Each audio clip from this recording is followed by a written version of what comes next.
आपका अपना करण।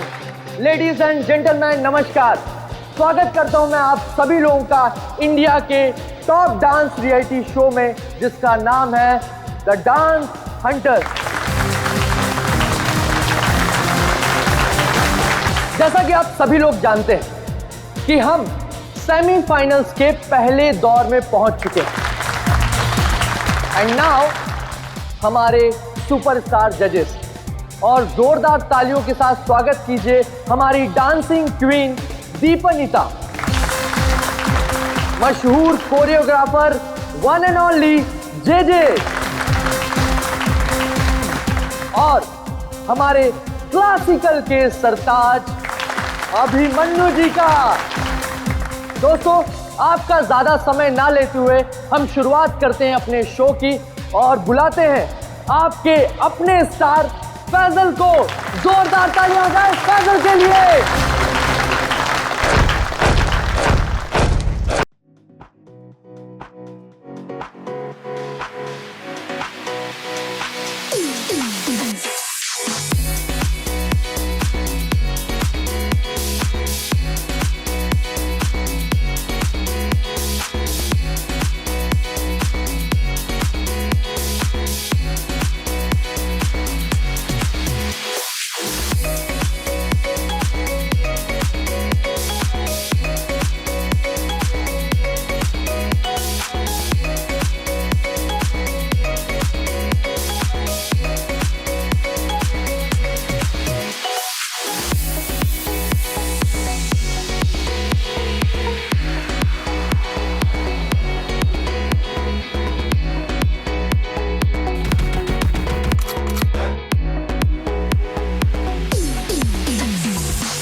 जोरदार तालियां हो जाए फैजल के लिए।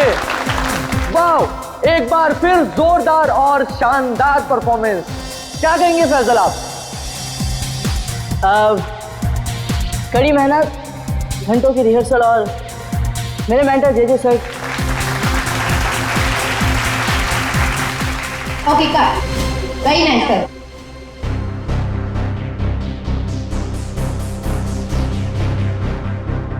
फैजल का एटीट्यूड देखा? ऐसा लग रहा है ऑलरेडी जीत चुका है। स्टार है ना, एटीट्यूड तो आ ही जाएगा। ऑनलाइन वोटिंग पोल्स हम और हमारे जजेस भी तो उसी की तरफ है। अभिमन्यु जी, मैं तो ये शो छोड़ दूंगा बस। डोंट वरी, ये सब ज्यादा देर तक चलने वाला नहीं। हम लोग इसके बारे में बाद में बातें करेंगे, ओके? ठीक है। Mind blowing performance, mind blowing, मजा आ गया, छा गए, क्या बात है। मैं चाहता हूं कि आप इस स्पेशल एपिसोड के एंड में एक स्पेशल परफॉर्मेंस करें। वाह वाह, क्या बताऊं, बहुत सही है। ये मेरे कॉन्ट्रैक्ट में नहीं है। मानिक लाल जी क्या है सर? अरे फैसल बेटा, ऐसे तनक के मत आओ, वरना तुम्हारे मानिक अंकल को हार्ट अटैक आ जाएगा। इससे अच्छा बेटा यही शो कर दो, बस एक परफॉर्मेंस का सवाल है ना? मैं कोई स्पेशल डांस नहीं करने वाला। फैजल जी, मेरी बात तो सुनिए। फैजल जी, अरे बात तो सुन लीजिए, मना कर रहे हैं। मानेगा, अपना ही बच्चा है, मानेगा। आइए आइए, शो देखिए, मानेगा वो। नहीं नहीं, ऐसा नहीं हो सकता। अच्छा, मिलकर बात करते हैं।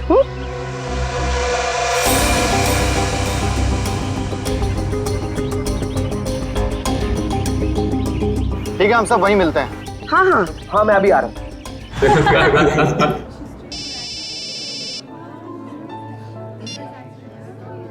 हेलो, क्या? अरे वो क्या समझते हैं, जैसा वो चाहते वही होगा। मैं ऐसा कुछ नहीं होने दूंगा।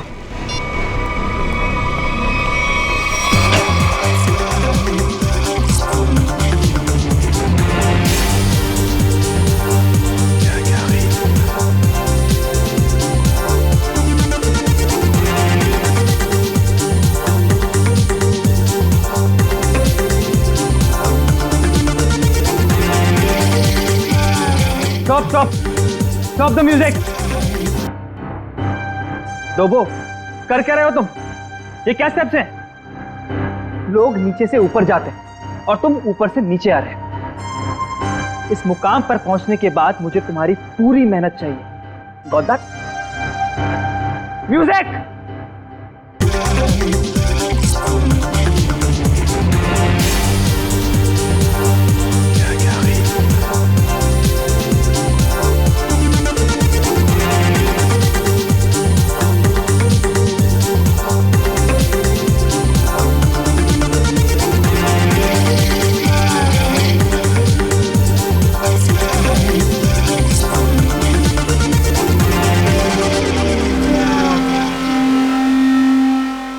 सिमरन, रुकना मत, मेरी नजर तुम पर भी है, सो कीप डांसिंग।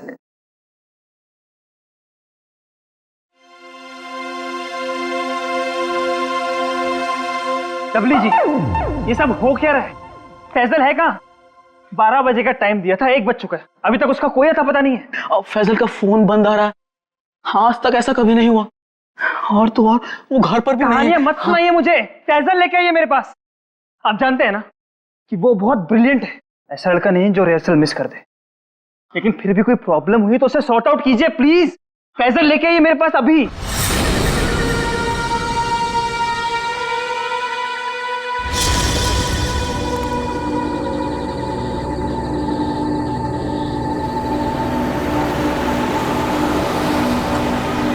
रुकिए।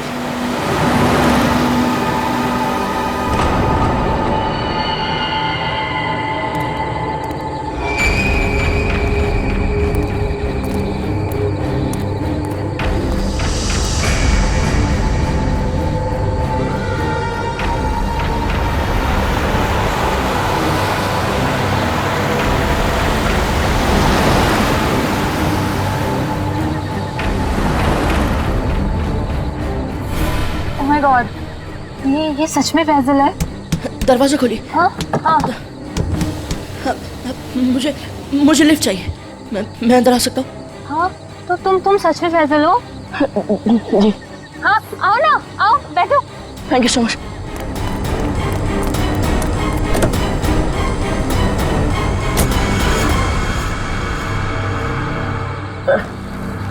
चलिए।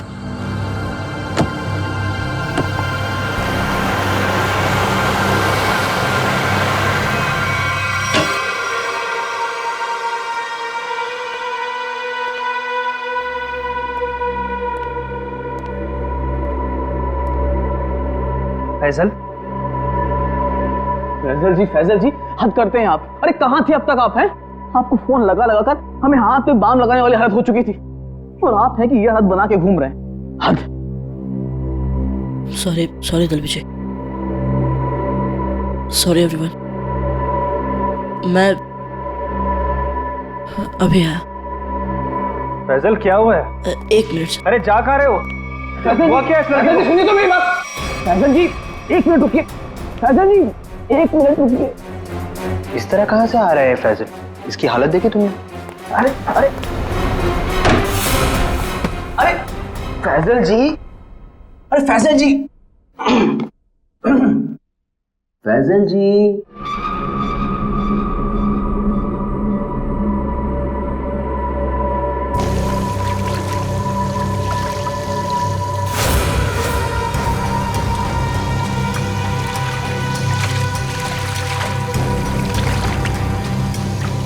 किसे बोलूंगा मैं? कौन यकीन करेगा मेरा? ना समझ में आ रहा है कि क्या हो रहा है मेरे साथ, और ना ही पता चल रहा है क्या करूं।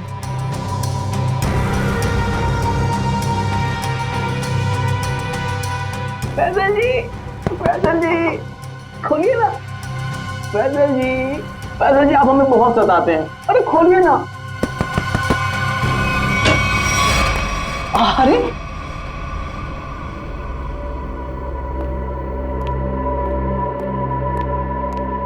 हाँ, अपने डब्ल्यू जी को बहुत सताते हैं। हाँ सच्ची। सलाम रेडी। फैजल, देखो अगर तुम ठीक महसूस नहीं कर रहे हो तो तुम्हारी रिहर्सल्स हम लोग कल भी रख सकते हैं। It's okay. नहीं सर, मैं ठीक हूँ। वो रास्ते में रास्ते में वो किसी काम के लिए रुक गया था, इसलिए थोड़ी देर हो गई। मैं रेडी हूँ। Okay guys, music. बहुत अच्छी Faisal ji, you are the rock star, come on.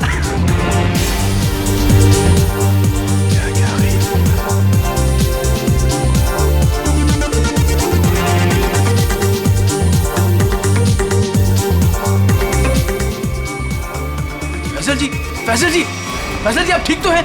Ambulance, ambulance बुलाओ को जल्दी से। एम्बुलेंस बुलाओ। नहीं, एम्बुलेंस नहीं। मैं हॉस्पिटल नहीं जाऊंगा। पर फैजल, मैं ठीक हूँ सर।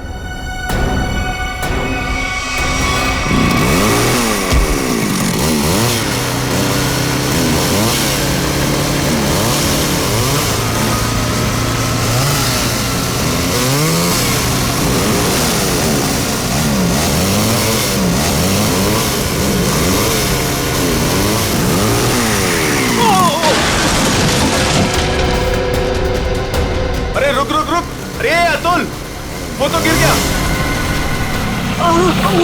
अरे अतुल, अरे मेरा घुटना। आराम से आराम से आराम से अतुल, आराम से। तेरी टांग गई यार। अबे वो सेट पड़ा है, इसे उधर ही बिठाते। चलो चल मैं बैठा। अबे बाइक चलाना छोड़ दे, तुझे नहीं आती बाइकिंग। बहुत दर्द हो रहा है यार। बस बहुत होगा। आजा, चल आराम से लेके आ जाओ। आराम से। अरे यार, ये क्या है? आराम से।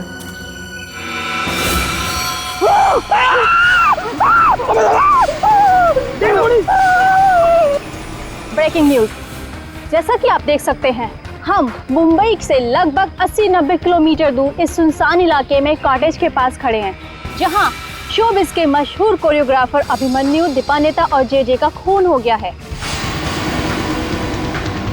हम आपको बता दें, ये तीनों कोरियोग्राफर मुंबई के सबसे मशहूर डांस शो को जज कर रहे थे। आप देख सकते हैं सीआईडी ऑफिसर यहाँ मौजूद हैं और हमें अंदर जाने से रोक रही हैं। इन तीनों के सिर्फ गले कटे हुए, बाकी इनके शरीर पर कहीं कोई हाथापाई का निशान नहीं है। ये बात तो है। कहीं ऐसा तो नहीं है कि खूनी ने पहले इन्हें बेहोश किया, उसके बाद इनके गले काटे? हो सकता है, बिल्कुल हो सकता है। ये अजीब जगह ढूंढी है यार। कुछ मतलब कुछ है ही नहीं, सिर्फ जंगल ही जंगल है।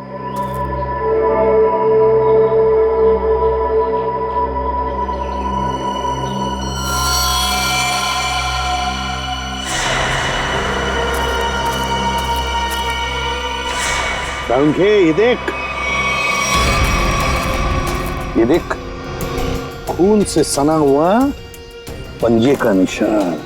हाँ,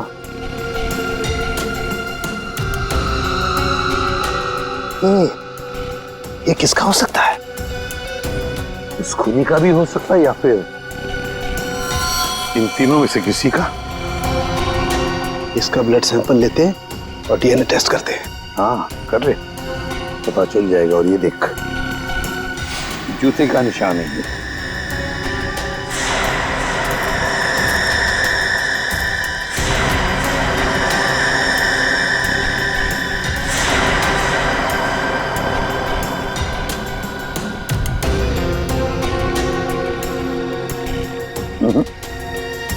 इन तीनों में से तो किसी की जूते के एड़ी का निशान नहीं है ये। फिर बॉस, ये जूते का निशान किसका हो सकता है? सर, ये देखिए सर, ये सिरिंज मिला वहां से।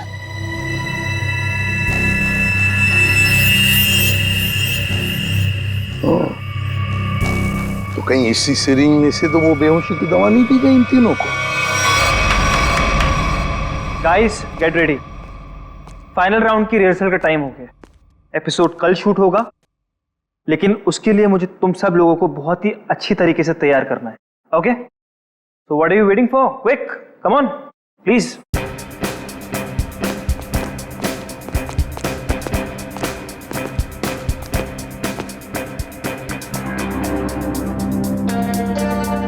अरे फैजल जी, उठिए उठिए उठिए उठिए। सबसे पहले रिहर्सल आपको ही तो शुरू करनी है। आखिर आप हमारे शो के स्टार जो हैं, और याद है ना, इसके बाद हमको एड फिल्म की शूटिंग में भी जाना है। उठिए उठिए उठिए उठिए, शेड्यूल बहुत टाइट है। कमान कमान कमान।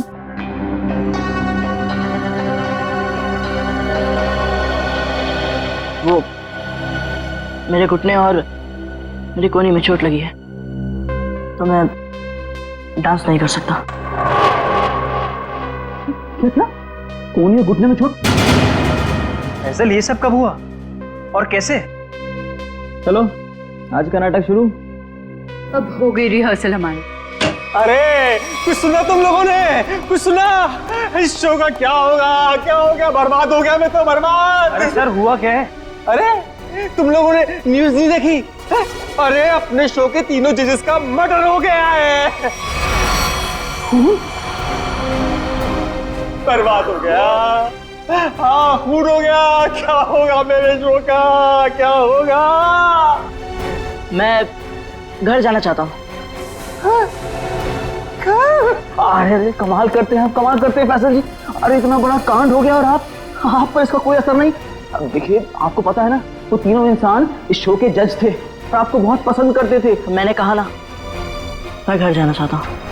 अरे फैजल जी रुकिए तो, फैजल जी।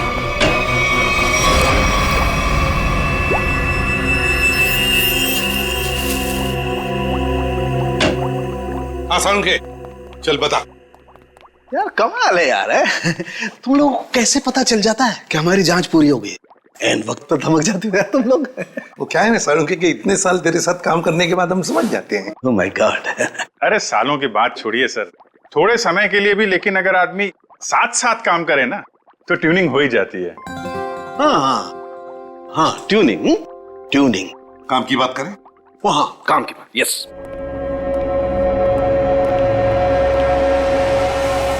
बस किसी ने बहुत ही इत्मीनान से इन तीनों को मारा है।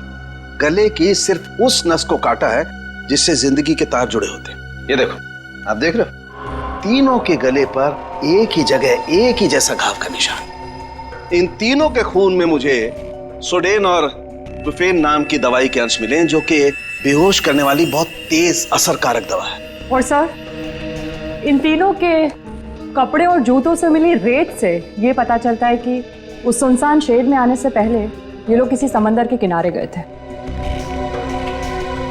तो मतलब उस आदमी ने इन तीनों को समुद्र के किनारे से अगवा किया, फिर मुंबई से दूर उस शेड में बंद किया, वहां पर इन तीनों को बेहोशी का इंजेक्शन लगाया और फिर गला काट दिया। बिल्कुल बॉस। और सबसे ज्यादा चौंकाने वाली बात जो है वो इस लिफाफे में है। शेड में आप लोगों का जो शक था वो एकदम सही निकला। तो ये तय हो गया है, जो शेड में हमें निशान मिले थे वो आदमी के हैं। अब पता ये लगाना है सर कि वो खूनी का है या फिर इनके जैसे किसी विक्टिम का। जो भी हो अभिजीत, विक्टिम हो या खूनी, लेकिन निकल गया है वहां से और अभी भी जिंदा है। अब आगे की कहानी वही बताएगा हमें, ये चौथा आदमी। सर साळुंखे साहब ने बताया कि वो बेहोशी की दवा उस चौथे आदमी के शरीर में भी है, फिर तो वो चौथा आदमी सर विक्टिम ही होगा। और अभिजीत, ये जो बेहोशी की दवा है वो शरीर में काफी देर तक रहती है, तो हम उसे। हाँ सर, अगर वो आदमी उस डांस शो से जुड़ा हुआ है तो हम वहां जाके पता कर लेंगे। हाँ? अरे नहीं सर, वो लोग तो अच्छा म्यूजिक बजाते, बहुत बढ़िया डांस करते। मेरी वाइफ तो उस शो की इतनी बड़ी फैन है कि बार बार रिपीट टेलीकास्ट देखती रहती है। अरे फ्रेडी, उस शो की चकाचौंध के पीछे क्या चल रहा है किसे क्या पता। वो तीनों लोग उस शो को जज कर रहे हैं तो तीनों मारे गए। सर, हाँ सर, तीनों विक्टिम्स ने जो फोन कॉल किए थे उनके फोन की आखिरी लोकेशन जूह सर्कल थी, उसके बाद कोई मूवमेंट नहीं हुई सर। फोन की आखिरी लोकेशन जूह सर्कल? और अभिजीत, जूह के समुद्र का किनारा तो वहां से बिल्कुल नजदीक है। सर उनके कपड़ों और जूतों पर रेत वहीं से आई होगी।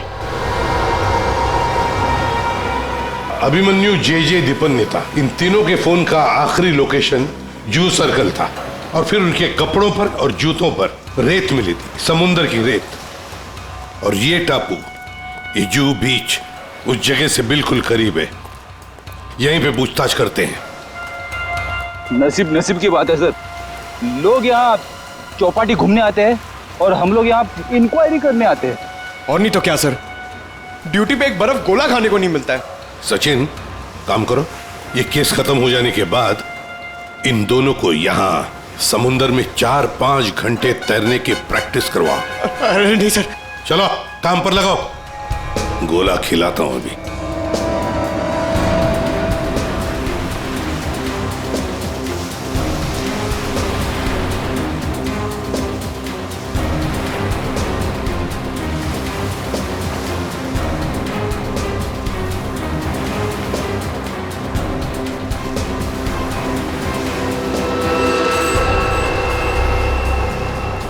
सर। हाँ, क्या है पंकज? सर, इस आदमी के गले में चेन देख रहे हैं सर? हाँ सर, ये डांसिंग शो के जज जेजे के गले में मैंने देखी थी सर। जेजे के गले में? हाँ सर।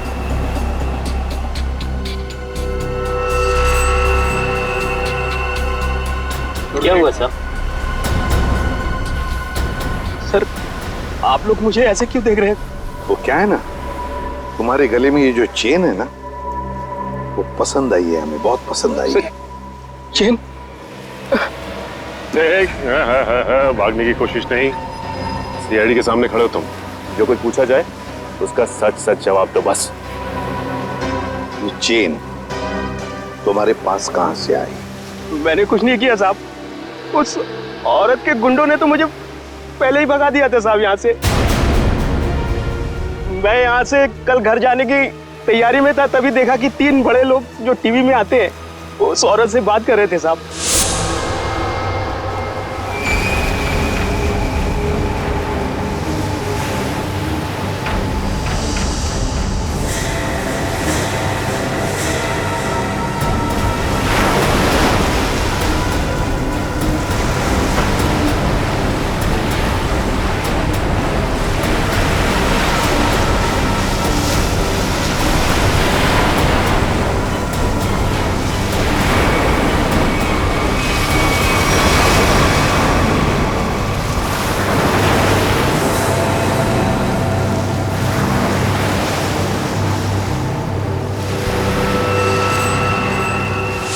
सर, हो सकता है इन तीनों खून में उस औरत का हाथ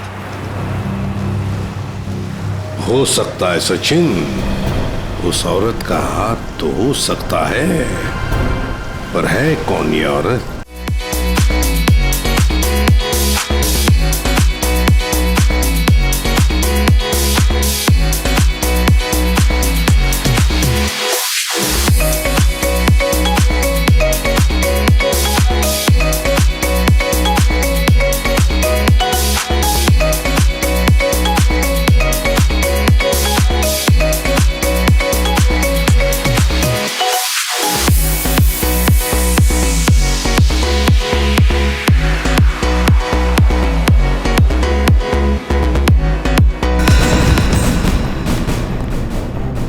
अपने रिहर्सल रोक दीजिए।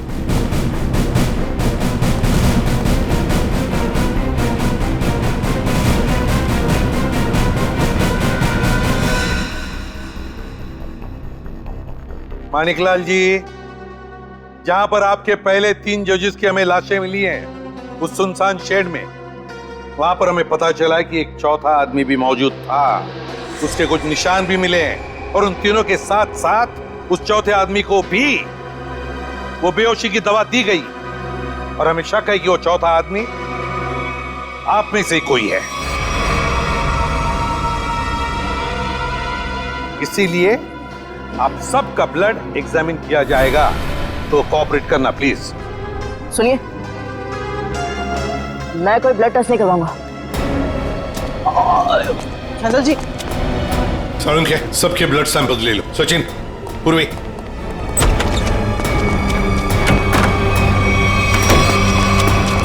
फैसल जी बात तो सुनिए, खोलिए खोलिए प्लीज।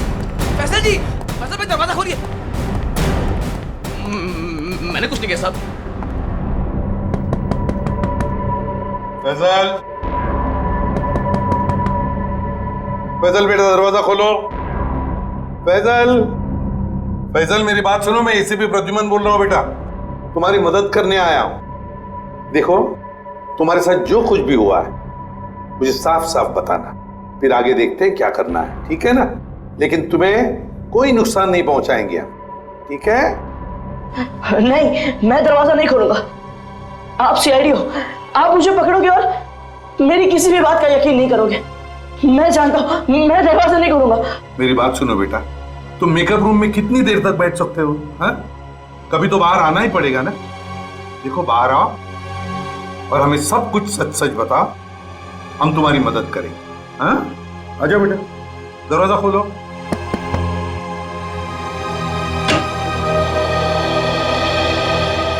हाँ, आ जाओ बेटा, चलो। अब बताओ बेटा, क्या हुआ था तुम्हारे साथ? सब कुछ बताओ। मैं वो चौथा इंसान हूं जो उस रात हमारे तीनों जजेस के साथ उस शेड में था। मेरे ब्लड में भी आपको वही ड्रग मिलेगा सर। और ये देखिए, ये वही कटा निशान। मुझे तो लगा कि मैं मर गया, पर मैं बच गया था। अच्छा, एक बात बताओ बेटा, तुम और वो तीनों जजेस वहां पहुंचे कैसे? मैं ये शो छोड़ना चाहता था सर, क्योंकि आगे बढ़ने के लिए मैं इंडिया से बाहर जाना चाहता था। पर इस शो की वजह से, इन स्पॉन्सर्स की वजह से मैं जा नहीं पा रहा था। यही बात डिस्कस करने के लिए मैं अपने मेंटर जेजे सर के स्टूडियो गया था। इतनी हिम्मत आ गई तुम्हें? How dare you! एक तो यहां चली आई और ऊपर से ये तेवर। मैं तुम्हें पहले भी समझा चुका हूं कि मेरे सामने गिड़गिड़ाने से तुम्हें कुछ नहीं मिलने वाला।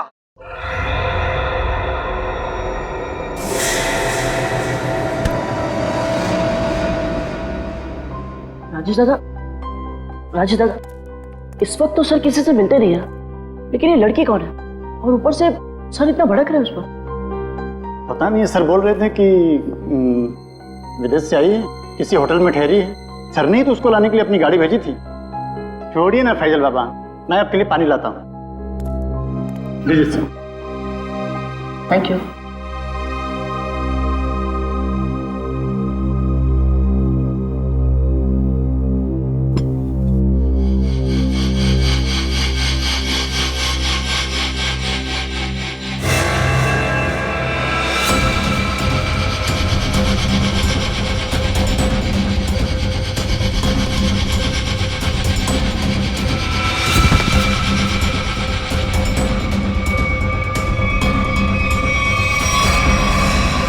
और जब मेरी आंख खुली तो मैं उस शेड में था।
मैं उन तीनों की लाशें देखकर डर गया था सर, और किसी तरह वहां से भाग निकला।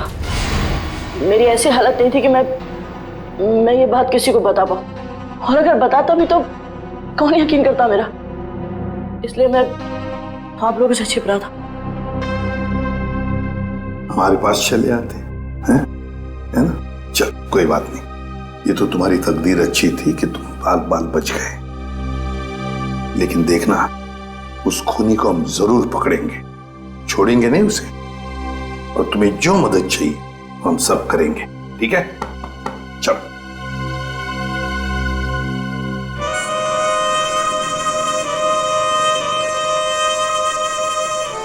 पक्का पता है ना तुझे? हाँ साहब, आज सुबह मेरे आदमी ने उसे यहीं देखा था। कल से मैं भी नजर रख रहा हूँ, मगर अब तक वो यहाँ नजर आया ही नहीं।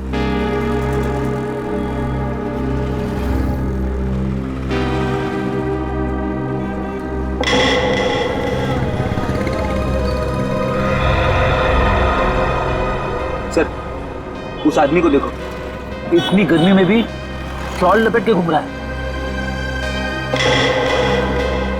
ये राजेश तो नहीं? पकड़ लूं क्या? नहीं, पकड़ो मत, हल्ला गुल्ला मच जाएगा। अगर राजेश नहीं हुआ ना तो राजेश चौकन्ना हो जाएगा। शॉल लपेट के घूम रहा है ना, तुम भी लपेट लो इसे।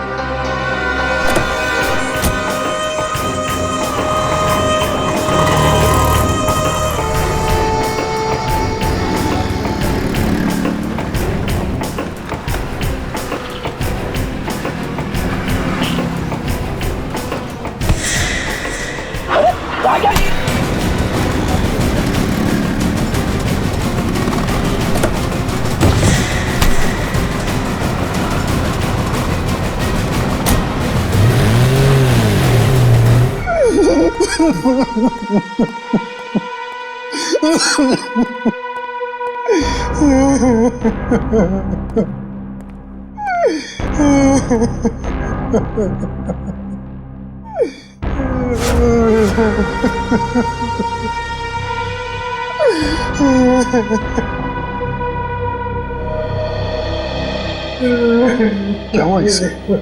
इतनी सारी चोटें कैसे आ गई? वो ये भाग रहा था सर, तो भागते भागते गिर गया। अच्छा, अब मान लिया सर इसने।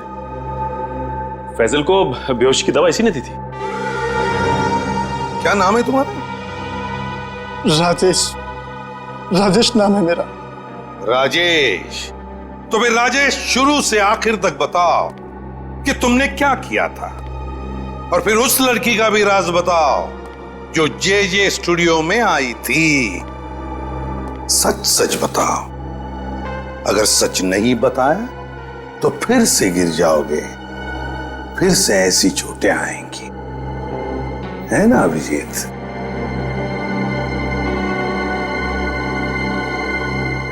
सर, मेरी तो बस इतनी सी गलती है, बस इतनी सी गलती है कि उस लड़के की बात मानकर मैंने फैजल को पानी में ड्रग मिला कर दिया, और इसके बदले में उसने मुझे 15,000 रुपए दिए थे। और ये लड़की है कौन? ये लड़की जिसके बारे में तुम भी बता रहे हो, उस मछुआरे ने भी बताया और फैजल ने भी। आप तो उसे मिले होंगे सर। कहाँ मिले मुझसे? डांस शो के सेट पर।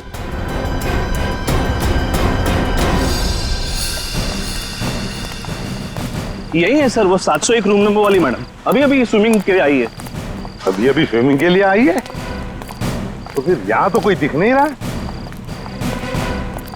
सर, लगता है वो भाग गई। नहीं सर, वो यहीं पे आई थी और मैंने उसे बताया भी नहीं कि आप लोग आ रहे हैं सर। तो फिर गई कहां? सर,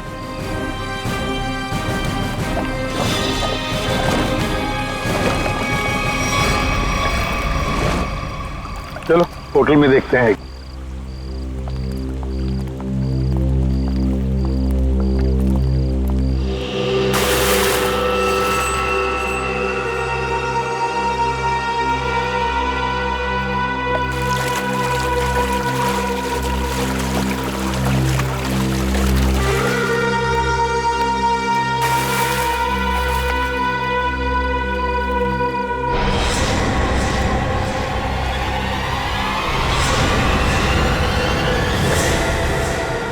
सिमरन, तुम स्टेज पर तो बहुत जबरदस्त परफॉर्म करती थी तुम, मगर आज तो पानी में भी जबरदस्त परफॉर्म कर दिया।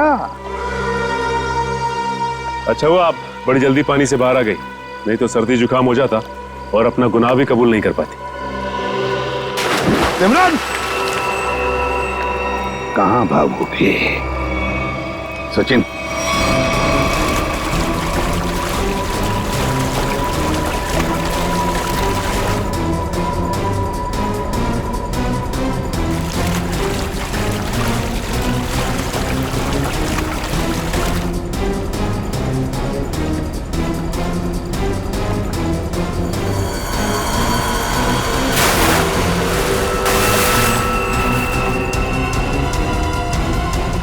दो, छोड़ दो मुझे।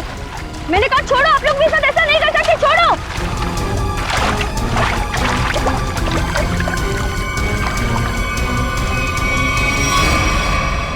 सिमरन कुमार, फैजल के बाद की दूसरे नंबर की सफल प्रतियोगी। ये डांस कंपटीशन जीतने के लिए तुमने क्या कर दिया? कंपटीशन के तीनों जजेस को मार डाला और अब तुम फैजल को मारने निकली हो। मैं तो पकड़ी गई, लेकिन फैजल भी नहीं बचेगा। क्या? एक मिनट, क्या किया तुमने उसके साथ? मुझे जो करना था मैंने वो कर दिया। उसकी परफॉर्मेंस है ना आज, अब आप भी उसे नहीं बचा सकते। अच्छा, तुम्हें देखते रहना, फैजल को हम कुछ नहीं होने देंगे।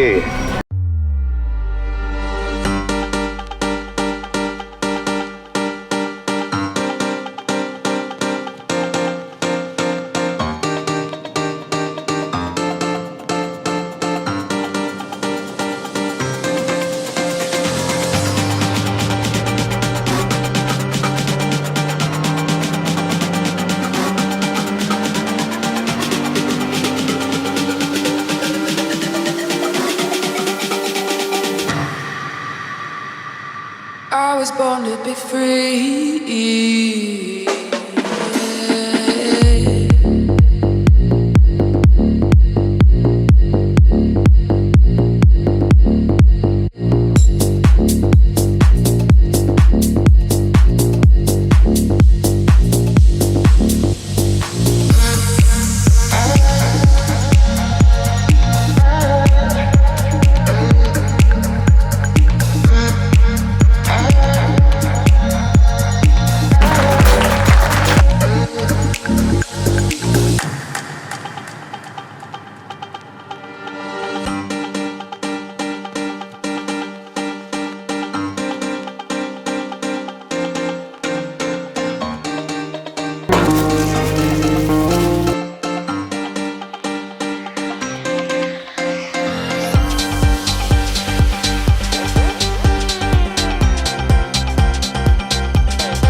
I was born to be free.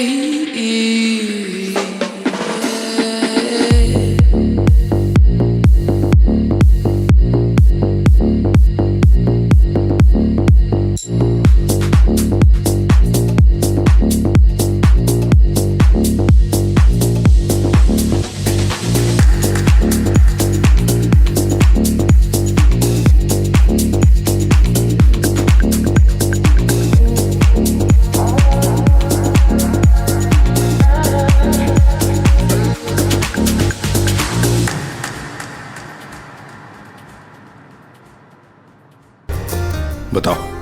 वो रहा सर, वो फैजल के ऊपर जो स्टार बना है, वो कभी भी गिर सकता है। My God!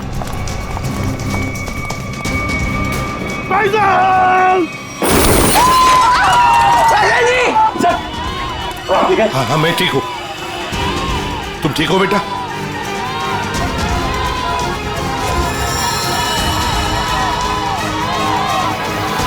साइड।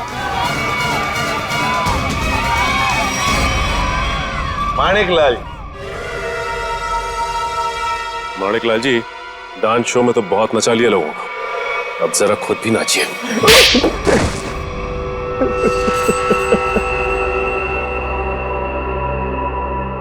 इस लड़के ने मेरे को सड़क पर ला दिया, सड़क पर।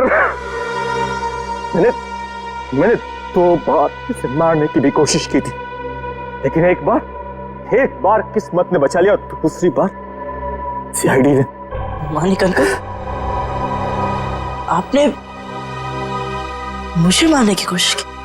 हाँ फैजल, तुम्हारे इस माणिक अंकल ने, और माणिक अंकल के साथ थी ये तुम्हारी कॉम्पिटिटर सिमरन। क्यों सिमरन, क्यों मारा तुमने उन तीनों जजेस को? इसलिए क्योंकि मुझे ये कंपटीशन जीतना था, लेकिन फैजल जीत रहा था और इस कंपटीशन को जीतने के लिए मेरे पापा ने काफी पैसे लगाए थे। क्या उन तीनों को मारकर तुम कंपटीशन जीतने वाली थी? मैंने पूछा क्यों मारा तुमने उन तीनों जजेस को? क्योंकि उन्हें पता चल गया था कि ये कंपटीशन जीतने वाले को कोई पैसे नहीं मिलने वाले, ये शो एक धोखा है। और वो जजेस सारी दुनिया के सामने मेरी असलियत बताने वाले थे। ये फैसल शो बीच में छोड़कर भागने की तैयारी में था। मैं बर्बाद हो जाता, कंगाल हो जाता। इतना कर्जा मैं कहां से चुकाता? मैंने सोचा भी नहीं था कि आप दोनों इस हद तक गिर सकते हो। Thank you so much. आज आप लोगों की वजह से मैं बच गया। फैजल, हम सीआईडी वालों का तो ये फर्ज है कि निर्दोष को बचाना और मुजरिमों को सजा दिलाना। इन लोगों ने तीन मासूम लोगों की जानें ली, फैजल को 2 बार मारने की कोशिश भी की। तुम्हें तो फांसी की सजा ही होगी, फांसी।